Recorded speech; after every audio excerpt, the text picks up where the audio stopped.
Hello everyone, good morning. কেমন আছো তোমরা সবাই? আশা করছি সবাই খুব ভালো আছো, সুস্থ আছো।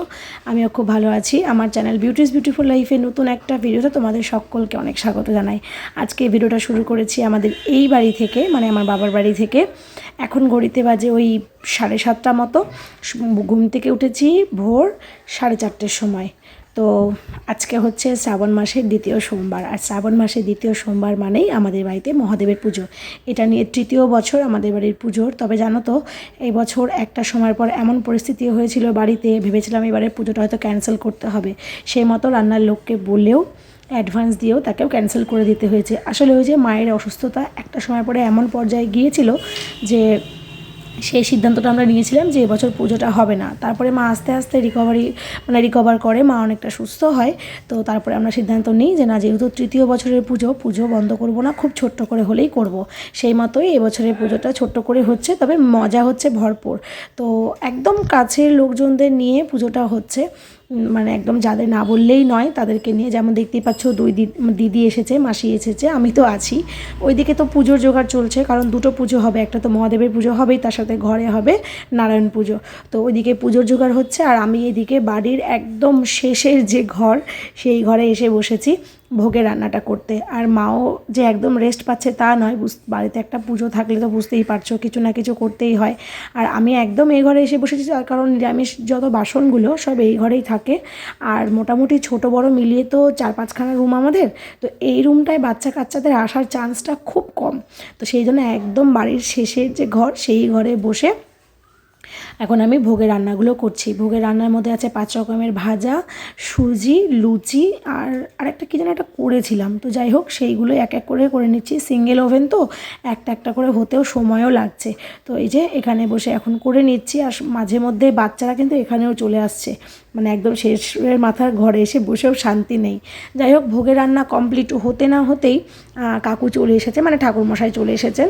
দেখো, আমরা যতই জোগাড় যন্ত্র করে দিই, ঠাকুরমশাইদের তো একটা জোগাড়ের ব্যাপার থাকে, কী কী আছে না আছে সব কিছু ভালো করে দেখে পুজো শুরু হয়েছে। আর এইদিকে এই যে বাচ্চাটাকে দেখছো, দেখো কত শান্ত হয়ে বসে আছে। একে তো এর আগে অনেকবার তোমাদেরকে আমার ভিডিওতে দেখিয়েছি, ভীষণ দুষ্টু বাচ্চা। তবে তখন ওর কী জানি কী হয়েছিল, চুপটি করে হাতে ফুল নিয়ে শান্ত হয়ে বসেছিল, তাই ওর একটা ভিডিও ক্লিপ নিয়ে রাখলাম। কারণ সচরাচর ওকে তো এরকম স্থির থাকতে দেখা যায় না। তো এই যে ঘরের পুজো কমপ্লিট, এখন এখানে চলছে আরতি। এই পুজো কমপ্লিট হলে কাকু একটু বসবেন, একটু চা খাবেন আর কি। খাওয়ার পরে মহাদেবের এখানে পুজোর জোগাড়টা করবেন। আসলে আমাদের বাড়িটা তো অনেক দিনের পুরনো, নতুন করে রেনোভেট করা হয়নি। তো ছোট্টখাটো জায়গার মধ্যে একটু অসুবিধে হয়, বুঝতেই পারছো। পুরোনো দিনে তখন দীর্ঘদিন ভাড়া থাকার পরে নিজের একটা জায়গা হয়েছে। মা বাবা চেয়েছিল কোনো রকমে বাড়িঘরটা করে মানে চলে আসতে পারলে বাঁচে।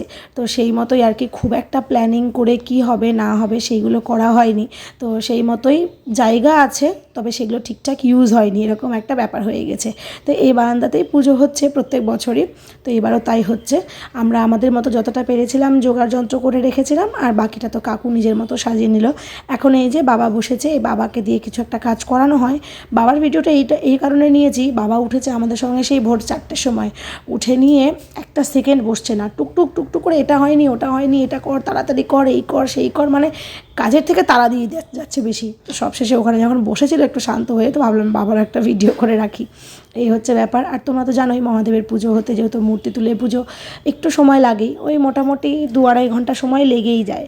তো পুজো কমপ্লিট হয়ে শেষে এখন হচ্ছে যজ্ঞ, আর ওইদিকে কিন্তু রান্নাবান্নাও চলছে। ওই যে বলেছিলাম, রান্না ঠাকুর তো ক্যান্সেল করে দেওয়া হয়েছে, কারণ লোকজন খুব কম নিয়ে করা হচ্ছে।